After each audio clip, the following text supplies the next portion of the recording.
वक्रतुंड महाकाय सूर्यकोटि समप्रभ सर्वदा। नमस्कार, भिवंडी दर्पण टीव्ही न्यूज मध्ये आपले मनपूर्वक स्वागत। चला पाहूया भिवंडी दर्पण टीव्ही न्यूज ने घेतलेले काही दृश्य। भिवंडी तालुक्यातील गुरुप ग्रामपंचायत सोनाले रुपाली जितेंद्र मानेरकर यांची सरपंचपदी निवड करण्यात आली।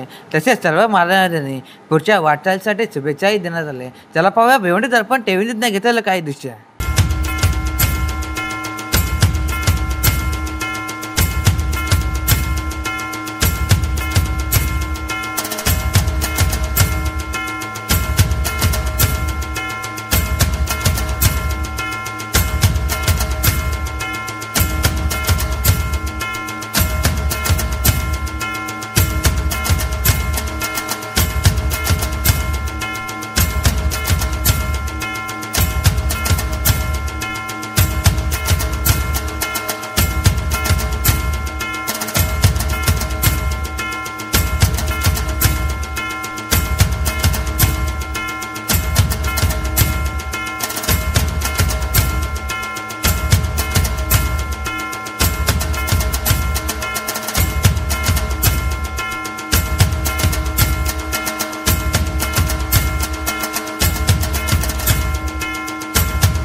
आमच्या घरच्या सदस्या म्हणजे माझी आंटी रुपाली जितेंद्र मानेरकर या सोनाली ग्रामपंचायतवर सरपंच म्हणून आजच्या दिवशी विराजमान होत आहेत. मी आमच्या सर्व कुटुंबाकडनं आणि सर्व DY फाउंडेशनच्या टीमकडनं आणि त्याचबरोबर काँग्रेस परिवारातर्फे मी त्यांना शुभेच्छा देतो.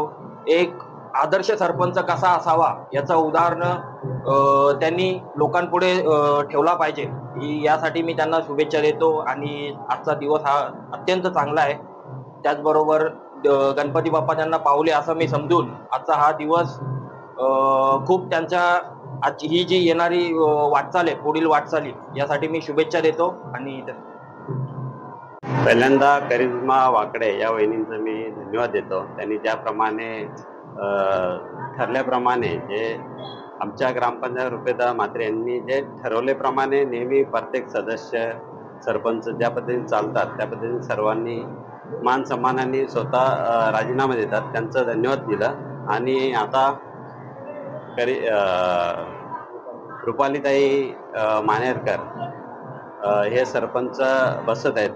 मी त्यांना खूप खूप शुभेच्छा देतो. आणि ज्याप्रमाणे या ग्रामपंचायतमध्ये विकास कामं होतात ती ताईंनी अशीच कामं करावी ही आमची अपेक्षा आहे. आणि 100% त्या काम करतील आणि या गावाला न्याय द्यायचं काम करतील. मी 10 वर्षे वाट बघली आणि तो दिवस आज माझा सोन्याचा उगवलेला आहे. आणि दिलेली संधी मला तिचं नक्कीच मी सोनं करेन आणि लोकांची कामं करून तो विश्वास सर्वांचा पूर्ण करून देईल. पूर्ण ग्रामपंचायत आणि आमचे रुपेदादा झाले आणि आमचे मोठे बंधू दयानंददादा चोरगे यांच्या सर्व नेतृत्वाखाली झालेलं आहे. काय सांग ग्रामस्थांनी कशा प्रकारे ग्रामस्थांचे आभार मानायला बघायला गेलो तर गेली 10 वर्ष झाली मला त्यांनी निवडून दिलं. त्यांची पण सर्वांची अपेक्षा होती का एकदा तरी आपल्या गावात तुला सरपंच मिळावा, ही त्यांची अपेक्षा आज मी पूर्ण केलेली आहे. सर्वप्रथम माझ्या गावातील सर्व मतदारांचे धन्यवाद करते. त्याने 2 वेळा मला निवडून आणलं. आणि आमचे दादा आमदार साहेब आणि आमचे आधारस्तंभ चोरगे साहेब यांच्या कृपा आशीर्वादाने, तानाजी भाऊ यांची कृपा, यांचा सपोर्ट आणि ग्रामपंचायत कमिटी यांच्या सहकार्याने आज मी या ठिकाणी विराजमान झालेले आहे. त्यांचे खूप खूप धन्यवाद. करेन, सॉल्व करेन, त्यांच्या प्रयत्न नक्कीच करेन. आजच्या बातम्यांचा वृत्तांत इथे संपला. पुन्हा भेटू याच ठिकाणी याच वेळी. तोपर्यंत धन्यवाद.